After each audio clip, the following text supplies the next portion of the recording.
আমি অনেক অনেক ছেলে আলহামদুলিল্লাহ আমার মহব্বত করে আমারে যদি কেউ জিগায় যে হুজুর এই গুনাহ ছাড়বার কথা একবার মনে হয়, আবার গুনায় জড়াইয়া পড়ি, কি করব? বা মাঝে মাঝে সিদ্ধান্ত নেই ভালো হয়ে চলবো, আবার 15 দিন পরে 20 দিন পরে আবার টেম্পার জায়গা পারি না, কি করব? তা আমি সবসময় বলি চেষ্টা করবা কোনো আল্লাহওয়ালার কাছে আসা যাওয়া করতে।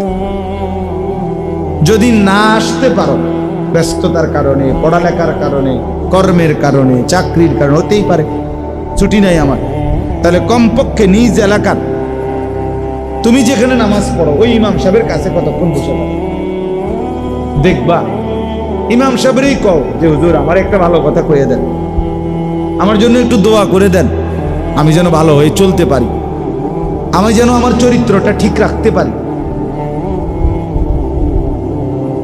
হ্যাঁ, মাওলানা মারুফ এই মাত্র বলল, নবম শ্রেণীর ছাত্রের কথা বলছে কিনা বলেন। আমি যেই ছেলের কথা শুনছি এতক্ষণ 15-20 মিনিট মোবাইল বললাম যে কথা, এও এরকম কথাই বলছে, একই কথা। তার কথা শুনে অবাক হইলাম যে ঠিক এ আর এ একজন না আরেকজন, সে এই কথাগুলি বলছে। নষ্ট চরিত্রের কথা, জঘন্যতা কোথায় নামছে। উঠতি বয়সের ছেলে মেয়েদের চরিত্রহীনতা, নির্লজ্জতা, অসভ্যতা, এটা আপনারা যারা একটু বুঝের মানুষ, মুরব্বী আছেন, জাগো বয়স 40-এর উপরে, আপনারা স্বপ্নে না, স্বপ্নের উর্ফেও যদি কিছু তাই ওইখানে ভাবেন নাই। আমার সমাজের, আমার দেশের, আমাদের অঞ্চলের সর্বত্র উঠতি বয়সের ছেলে মেয়েদের হালাত কি। শুধু চুলের ফ্যাশন আর জামার ফ্যাশন না, না, অসভ্যতা আরো অনেক গভীর পৌঁছে গেছে, যেখান থেকে ফিরে আসা বড় কঠিন হয়ে গেছে। হ্যাঁ, চেহারা সুরতের মধ্যে নগ্নতা, মনে হয় যেন ভাসতেছে, খেলতেছে। নারীর আসক্তি, যৌন চাহিদা, অসভ্যতা, নেশা, মদ, জুয়া, জিনা, ব্যভিচার, পাগল হয়ে গেছে, পাগল। আমি তাফসীরের মধ্যে পড়ছি, যে নেশা করে সে জিনাও করে,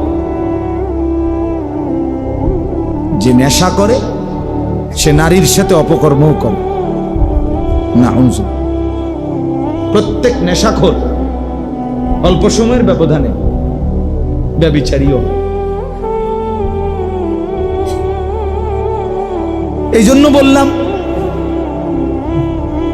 সবাই মিলে আন্তরিক হয়ে, আপনি যদি আরেকটু আন্তরিক না হন আপনারা, তো নিজেদের ঘর পরিবার কিচ্ছু থাকবে না। এই পাশ্চাত্যের হাওয়া, ওয়েস্টার্ন হাওয়া, এই মোবাইলের আমন্ত্রণ, ফেসবুকের আমন্ত্রণ, সারা পৃথিবীর নর্তকী আর গায়িকার নায়িকা, আর এই দুনিয়া লুভী, এই অসভ্য চরিত্রহীন, তাদের আহ্বানে মুসলমানের সন্তান বেসামাল, দিশেহারা, বেচারা একরকম অসহায়, কি করবে কোনোভাবেই নিজেকে নিয়ন্ত্রণ করতে পারতেছেন। এই হালাত। এই জন্য বললাম আপনাদের প্রত্যেকের উচিত নিজ নিজ মহল্লা কোন আলেমের কাছে বেশি আসা যাওয়া করবে, দাওয়াত ও তাবলীগের সাথীদের সাথে বেশি উঠা বসা করবে, ওলামাদের সংস্পর্শে যারা, সোজা কথা আলেমে দ্বীনের সংস্পর্শ, দিনদার মুত্তাকি আলেম। সদবদর হুজুরের হইতো না, আবার মোবাইল টিফিন না হুজুর, আবার নিজে সারাদিন মোবাইল টিপে পাং পুং তাং ফাং করে, এসব সদর বদর লইতো না, ভালো হুজুর হইত। বুঝেন নাই কথাটা? বলে চিনবো কেন? আপনি দেখলেই চিনবো, আমনে এই যে বাজারে ফসা মাছ বেছে এই বাজারে ভালো মাছ বেছে, কথা বলেন না কেন? যেই বাজারে আপনার ভেজাল চাল বেছে এনে ভালো চালু আছে। আপনি যেই বুদ্ধিমান একটু বিচক্ষণতা খাটায়, বিবেক বুদ্ধি খাটায়, সে ঠিকই বের করতে পারে। এখানেও পারবেন, এটা কঠিন কিচ্ছু না। আল্লাহ তাআলা কোরআনুল কারীমের মধ্যে বলছে, আল্লাহকে ভয় করলে, গুনাহ থেকে বাঁচবার সিদ্ধান্ত নিলে আমি আল্লাহই তোমার অন্তরে একটা ফুরকান, পার্থক্য করার মতো শক্তি, একটা আলো তোমার অন্তরের ভিতরে আমি দিয়ে দেব। ইন তাত্তাকুল্লাহা ইয়াজআল লাকুম ফুরকানা। আল্লাহ, তুমি যদি আল্লাহকে ভয় করো, গুনাহ ছেড়ে দাও, মজবুত সিদ্ধান্ত নাও যে আমি নাফরমানির রাস্তা ছেড়ে দেব, কিন্তু কিভাবে ছাড়বো, নেক কাজ করব, আমি কিভাবে করব, এমন একটা দরকার যদি তোমার হয়, আল্লাহ বলেন ইয়াজআল লাকুম ফুরকানা, আল্লাহই তোমাদের জন্য দিয়ে দিবেন ফুরকান, পার্থক্য করার মতো যোগ্যতা, শক্তি, এমন একটা ভেতরের স্পিরিট, এমন একটা শক্তি আল্লাহ দিবে। এটা দিয়েই তোমার অন্তরেই তোমার দিল বলে দিবে কোনটা হক কোনটা না হক, কোনটা ভালো কোনটা মন্দ, কোন কথাটা ভালো কথা কোন কথাটা মন্দ কথা। আপনি বুঝেন না, কথা বলেন না কেন? কোনটা হাসি কোনটা কান্না আপনারা বোঝেন না? কোনটা ভালো মানুষের হাসি কোনটা সিটারের হাসি, বাটফারের হাসি আপনারা বোঝেন না? কথা বলেন।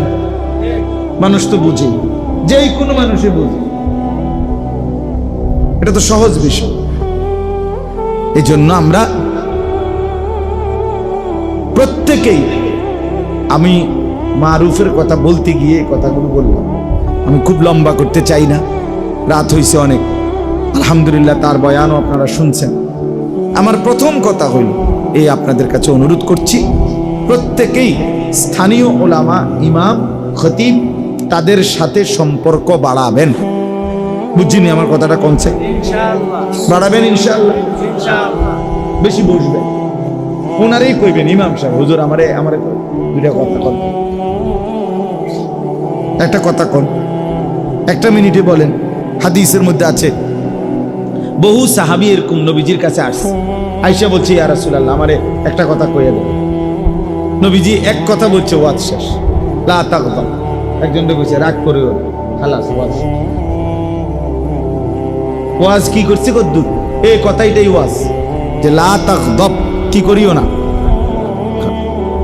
আরেকজনে বলছে আমি সারাক্ষণ করতে চাই এমন একটা আমল কর, বলছে লা ইয়াজালু লিসানুকা রাতবান বিযিকরিল্লাহ, আল্লাহ তাআলার জিকির দিয়া জিহ্বা ভিজায়া রাখবা, যাও এটাই খালাস। এই এক সাহাবীকে বলছে, গোটা ইসলাম মানতে চাও তুমি, আমি তোমার একটা পদ্ধতি কই। নবীজি বলছে ওই সাহাবীকে, আমি তোমার একটা বুদ্ধি কই, যে এই বুদ্ধিতে গোটা ইসলাম মানা তোমার জন্য সহজ হয়ে যাবে। এটা বলি আমি। কেমন আছেন? আসেন একটু জায়গায়। তো আল্লাহ নবী সাল্লাল্লাহু আলাইহি ওয়াসাল্লাম বললেন, নবী সাল্লাল্লাহু আলাইহি ওয়াসাল্লাম কি বললাম, ওনাকে বললেন সাহাবীকে, যে গোটা ইসলাম মানা তোমার জন্য সহজ হবে এমন একটা বুদ্ধি কইতাম নি। বুঝছেন নি প্রশ্নটা? তো ওই সাহাবী বলল, বলেন ইয়া রাসূলুল্লাহ, বলেন আমাকে। তো নবীজি বললেন, কুফা, মানে এই জিহ্বাটা টাই না, একটু বাইর করে আর কি। নবীজি জিহ্বায় হাত দিয়ে বললেন, এভাবে আঙ্গুল লাগাইয়া বলে, কুফা লিসানাক, তুমি তোমার এই জিহ্বাটাকে নিয়ন্ত্রণ করো, খালাস। এই যে ওনার ওয়াজ শেষ। মানে এই যে এক কথায়, এক শব্দে, এক বাক্যে ওয়াজ হইতে পারে, এটা দেখলেন নি? ওনার এই ওয়াজ দিছে এক উদ্দুর কথা, শেষ। হযরতে আনাস রাদিয়াল্লাহু তাআলা আনহু, উনাকে একদিন নবীজি বলছে, ইয়া বুনাইয়া, হে আমার প্রিয় সন্তান, তোমার একটা নসিহত করি। নবীজি উনারে বলতেছে, ইন কাদারতা আন তুসবিহা ওয়া লাইসা ফি কলবিকা গিশশুন লি আহাদ ফাফআল। আনাস শোনো, আমার একটা ওয়াজ নসিহত শোনো। নবীজি বলতেছে, নবীজির খাদেম আনাস ইবনে মালিক বলতেছে যদি তুমি পারো প্রতিদিন সকালবেলা তোমার দিলটা এরকম বানাইবা যে কারো প্রতি তোমার কোনো বিদ্বেষ নাই, এমনটা যদি করতে পারো ফাফআল, তাহলে কইরো, এটাই তোমার জন্য কম। এই আওয়াজ শেষ। ওনারা এর দূরে গেছে। কারো প্রতি দিলে কি রাখো না, বিদ্বেষ, স্থায়ী শত্রুতা।